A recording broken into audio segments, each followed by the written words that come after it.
Welcome to Johnny's Car Care and Reviews.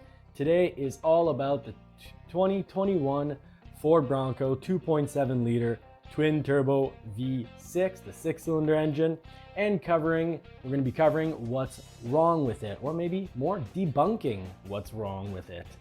So in this video, we will cover, discuss, and try to find solutions to the real and perceived issues with the Bronco's 2.7 liter engine. So we will talk about carbon buildup, oil pan leaks, reliability, maintenance, and engine info. Then we will compare the 2.7 liter EcoBoost to a good old V8, as well to actually good old V8s. And as well, we're going to compare that to a modern V8 to tackle the myths and assumptions behind V8s being the only option for a truck. I will use horsepower and torque curves for the 2.7 liter and compare that to a 5.2 liter V8 from a 1993 Dodge truck, as well as a 1996 Bronco, the 5 liter from the 96 Bronco, as well as comparing that to a modern 5 liter V8 from the Mustang or F-150. Using graphs and facts, we will find out if the idea that a V8 is the only good truck option is true or not, and how true or not the statement is. So we will debunk the statement, hey, I'm not going to buy a Bronco unless it has a V8 in it, because you need a V8 to go off-roading because a V8 has low-end torque. So to help this video reach those that are interested in this type of discussion and review, please hit like now because it helps the video get spread and offered to people on YouTube. And if this is your type of video, well, you should consider hitting the like and subscribe button, because in subscribing, you'll have easier access to my old videos and you won't miss one of my upcoming videos. So let's start on the topic of reliability. The 2.7 liter in 2015 has some reported issues of carbon buildup. This is a fast and easy concern to cover because Ford resolved this in adding port injection to the direct injection system in 2018. Or, what we can also call the second generation 2.7 liter engine. Now, with both port and direct injection, the carbon buildup issue is resolved. Despite this previous issue and a few others, many websites such as tuningpro.com still describe the 2.7 liter as an excellent engine. Tuningpro.com goes on to also mention, and I quote, "Also calling carbon buildup a problem on the 2.7 liter EcoBoost might not be totally fair. In fact, almost any direct injection suffers from carbon buildup. All engines experience some oil blow-by. The oil blow-by makes its way through the intake track and begins sticking to the intake ports and valves. With port injection, fuel is sprayed into those intake ports and oil deposits are washed away." That's why I had that little slide of Elmo. We're not burning out the carbon, we're just washing it away with some fuel, some gasoline. So since direct injection sprays directly into the cylinder, there's no fuel to clean the intake ports and valves. Over time, the oil sticks and hardens on the valves and is known as carbon buildup. This restricts airflow and can cause 2.7 liter EcoBoost cylinders to receive inconsistent amounts of air. Carbon buildup isn't a serious problem that needs fixing immediately, according to tuningpro.com. And, just to end off, a quote from them, "Some Ford 2.7 liter V6 engines might even go their whole lives without cleaning the intake valves." End of quote. So the symptoms you have, if you have a 2015 or to 2017 2.7 liter, some of the symptoms you might have are misfires, rough idle, stuttering or hesitation in the idle, and power loss. Thankfully, not engine failure. And I will repeat, not engine failure. So it's not a major issue, but it's an annoying issue, but it's not going to affect Broncos, and it's not affecting 2018 and later F-150s. So, that's really good news for all us Bronco fans or people who are considering buying an F-150. So thanks Tuning Pro for summarizing that really well for us, and that's why I just decided to do a direct quote, because I think they said it best.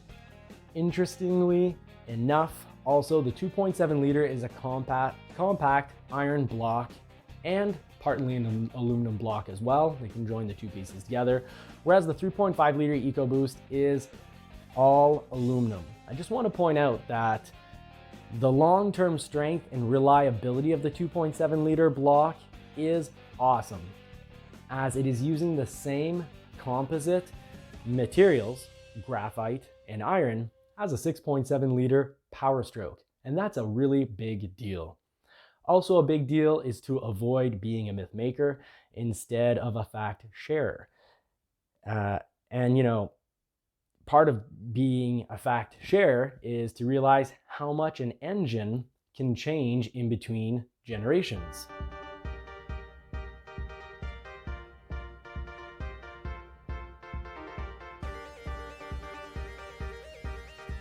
Commercial break.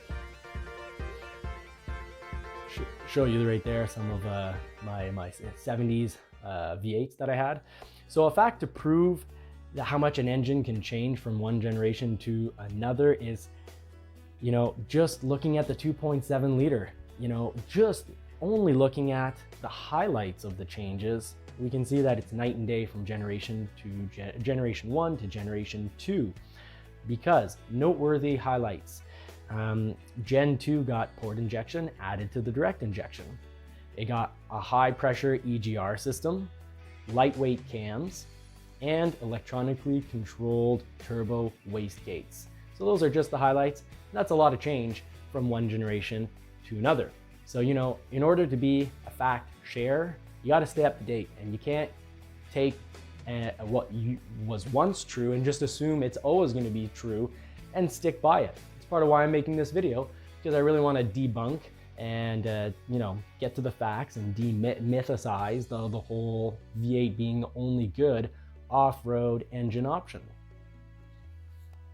Now to the topic of oil pan leaks not caused from off-roading.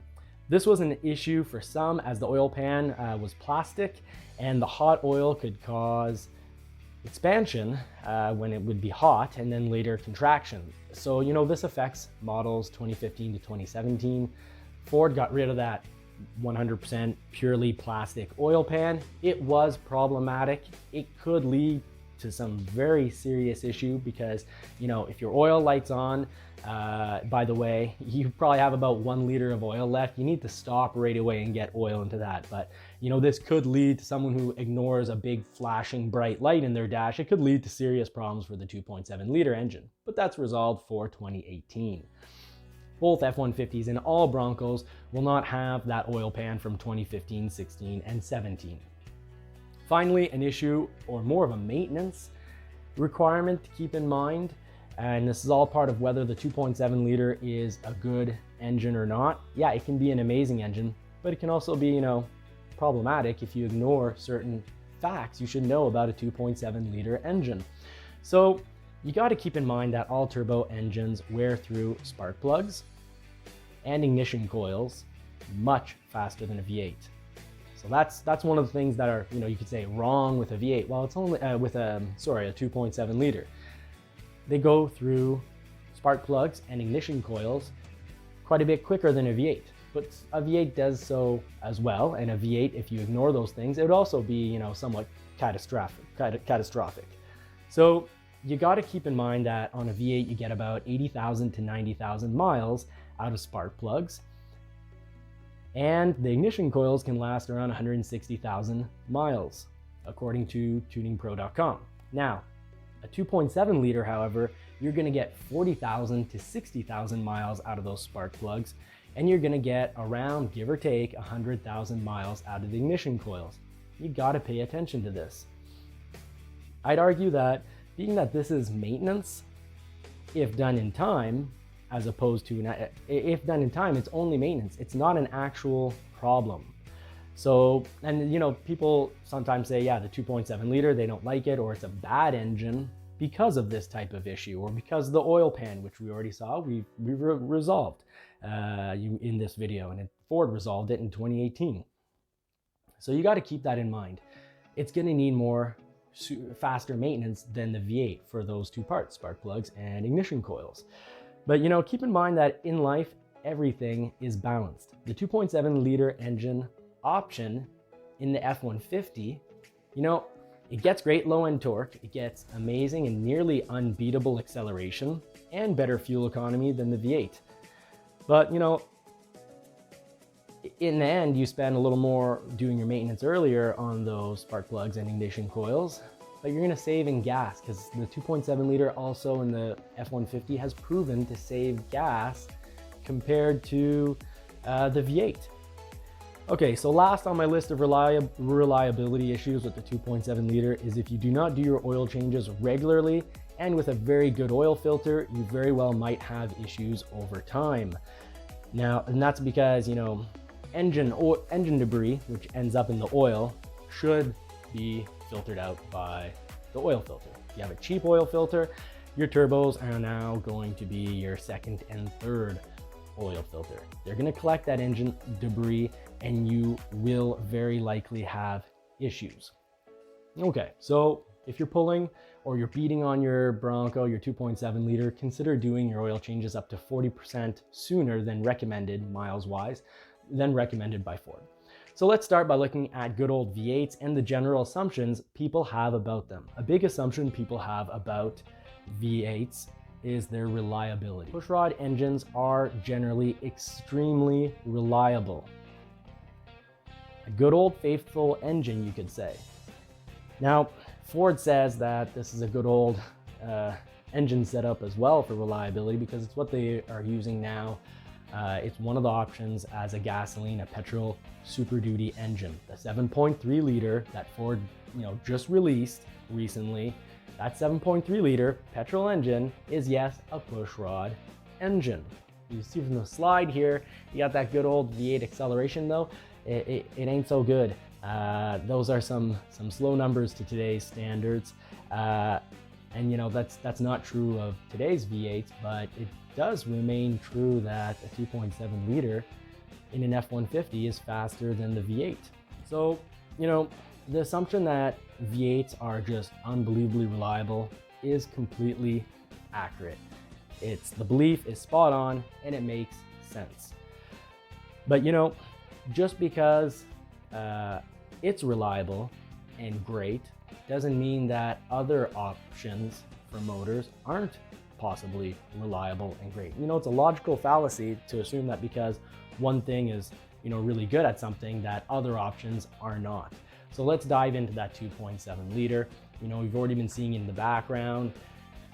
I think these torque and horsepower graphs really debunk the idea that only a V8 can off-road. We're seeing really clearly that in every case we're going to see, whether you're looking at the 2.7 liter versus an old 93 Dodge engine, 96 Bronco 5 liter, or a modern V8 like from the Mustang, in every instance it has more low-end torque. That 2.7 liter, I'll repeat, has more low-end torque than a V8. That's great for off-roading. You look at the bottom of the screen here, 1,000 to 1,500 RPM, all sorts of low-end torque. So when these slides go by, keeping a little eye on that while I'm talking, because that's, it's the slide that's proving it all anyways. And it's proving that the 2.7 liter is a great low-end torque engine, and for slow speed off-roading, that is exactly what we need. So like I was saying, it's a logical fallacy to assume that because naturally aspirated pushrod V8s are extremely bulletproof, that other setups are therefore not also very reliable. So the traditional V8 is a bulletproof setup.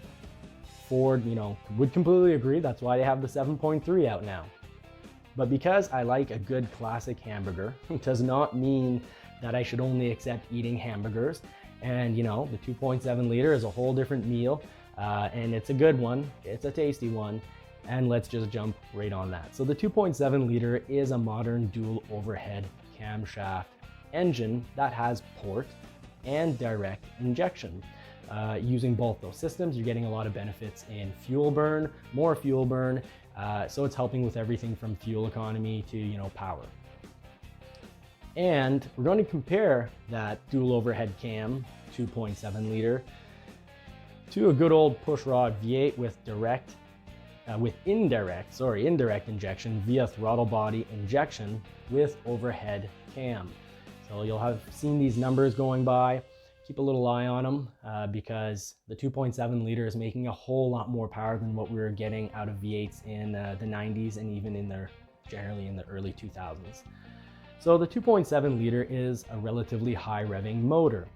A traditional V8 has lower total RPM, and a general belief is that these motors make so much more torque at low RPM. So it's kind of like this idea that, hey, pushrod V8 doesn't have a high RPM. Usually it's cutting off around 4,000 to 5,000 RPM. That's your max RPM generally out of a pushrod engine. So people assume, hey, yeah, it must make a ton of power at the beginning. And then they also assume that because a 2.7 liter V6 EcoBoost has really high RPM band, like optimal or not peak RPM, I could say, but accessible RPM. It's very high, around 6,500 RPM. Then they assume that it must not have any low end torque. And generally that would be true from a naturally aspirated engine. There's that 2.7 liter right in the Bronco, fitting pretty snugly, which kind of worries me. So back on topic, the 2.7 liter, yeah, if it was naturally aspirated, it would have next to no power on the low end. It would not be great for slow off-roading. Here's a picture of my V8. I have trouble imagining how this thing would fit in that Bronco engine bay that we just saw on the slide earlier. But yeah, back on topic, the turbos, simply put, is what makes the 2.7 liter capable of having really low end torque. It's a magic machine, like a supercharger. Except superchargers are kind of a little bit cooler in my opinion because they make that sweet sound. So back to the 2.7 liter versus a V8 motor comparison. The 2.7 liter is a relatively high revving motor. Yes, traditional V8 has lower total RPM, and a general belief, like I mentioned, is that, you can't get low end torque out of the 2.7, and it's really not the case. So, of course, if an engine does not have a lot of torque at low RPM, then yes, indeed, it's not great at off-roading. But, we saw from the graphs, the 2.7 liter should be really good at off-roading because it has a lot of torque at, 1,000 and 1,500 RPM. All under 2,000 RPM is going to be your low speed off-roading, depending how low speed you're going. And yes, also a pushrod is also fantastic. A pushrod engine is also fantastic at off-roading if it's a V8. And if it was anything smaller, it wouldn't be good. It wouldn't be all that great at off-roading when naturally aspirated. So very noteworthy is that the 2.7 liter has more torque at low RPM than the V8 in every instance. Of course, my comparison, it wasn't fair when I was looking at an engine that's 25 years old. But that's why I also used a modern V8, but it's also not fair to use an assumption or a fact from 25 years ago and apply it to today. Because yeah, 25 years ago, a naturally aspirated V8 was way better than any smaller engine at off-roading because that low end torque. So continuing to believe that, and say that you can only have a V8 for off-roading is, kind of would put us in the boat of being, a myth maker in the present. So, you don't want to be making myths up. You don't want to be making up stuff that's, no longer true. It used to be very true, and it's not true today with the modern turboed engines. So a twin turbo V6 can be powerful at low RPM, and they are also reliable. Reliability of turboed engines have historically been very touch and go, and I'd say mostly go. They weren't great.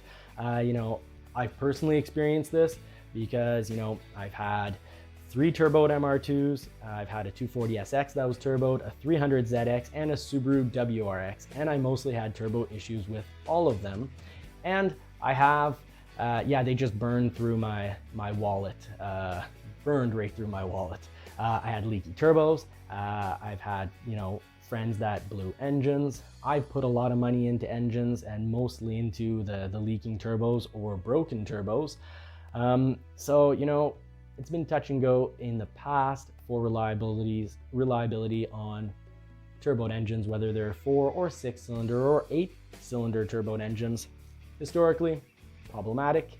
And also historically, I can recall my 78 Camaro or my 78 F100, both were awesome at low RPM.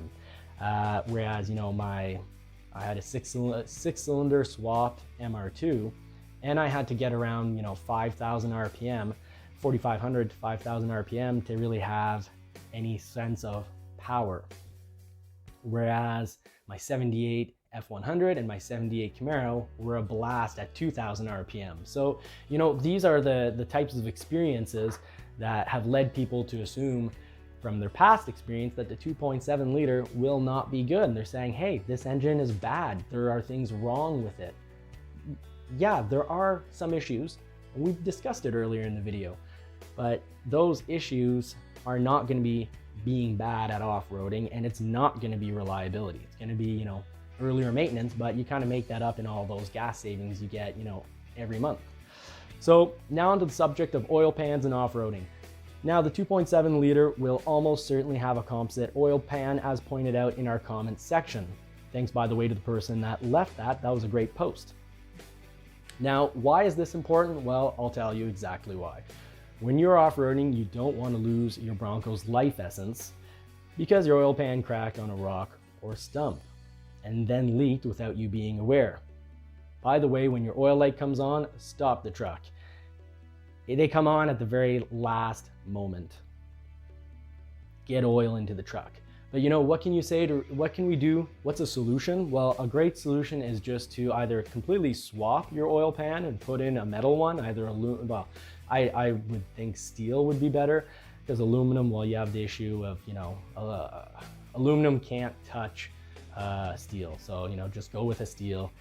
You should be fine. Or just put a skid plate over that bad boy, protecting it from any rocks like we see here in this video, or in my case, it's going to be tree stumps that would probably break my oil pan. So that's going to be something definitely for anyone who's going to take this off-roading in anything more serious than, a dirt road. If you're really going to take it off-roading where there's going to be rocks and stumps, change the oil pan or protect it with a bash plate, and ideally do both. So to conclude, the 2.7 liter is a high torque engine, and at 1,000 to 1,500 RPM, it has a ton of torque, and low end torque is what you need for low speed off-roading. And the Bronco is exactly that, a great low speed off-roader with that 2.7 liter. The Bronco 2.7 liter will be awesome for off-roading. And speaking of off-roading, I will be coming out with a video soon where we will talk Bronco independent suspension versus a solid axle for the front end of the vehicle, like the Jeep. Both have their advantages and disadvantages, and I'm going to be covering all of those because it's pretty interesting and it's a hot topic. I certainly find it interesting, and hopefully you will as well. So the 2.7 liter is so much better than a good old V8 for off-roading, and is very comparable to a modern V8. Yes, a modern V8, I'll say it. I would have loved having that sound out of my Bronco. And from what we saw earlier in the video, I'm not sure it can fit, and I'm going to be doing a video that's going to talk about, how that maybe could fit, either at factory or in the aftermarket. But I suspect we might actually have to widen the base of the vehicle. So, there is a downside to having a 2.7 liter. It's not all flowers and sunshine. You're gonna have to do your maintenance for the spark plugs and ignition coils earlier than on a V8. You're gonna save gas. It should all balance out, but that is one of the major things that is wrong with the 2.7 liter.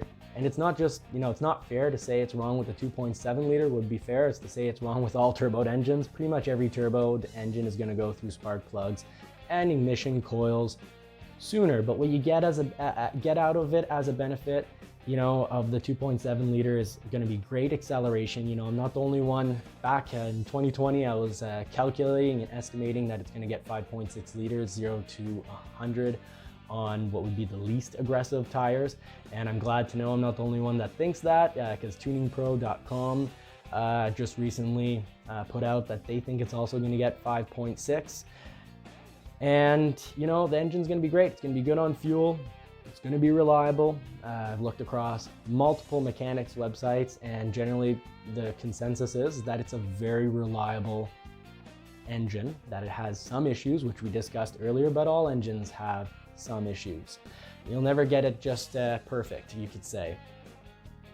So, you know, my final concern, I guess I could say, to conclude this video is I have a concern that you can't fit a V8 in the Bronco. The Bronco is based on the Ranger, and you can see with the Ranger, when you look at it, you know, it certainly does not look as wide as an F-150, and it doesn't look as wide as a Mustang. But in my next video, I'm going to look and share widths of all three of those videos to help us understand if there's a good chance or no chance of getting a V8 either from factory or from an aftermarket company into that Bronco. For anyone out there who just has to have that V8 sound, I want to cover this, and I want to see, you know, what our chances are.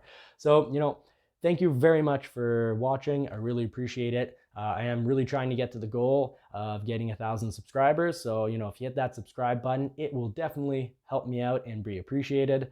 So thanks for watching, and catch you soon in the next video.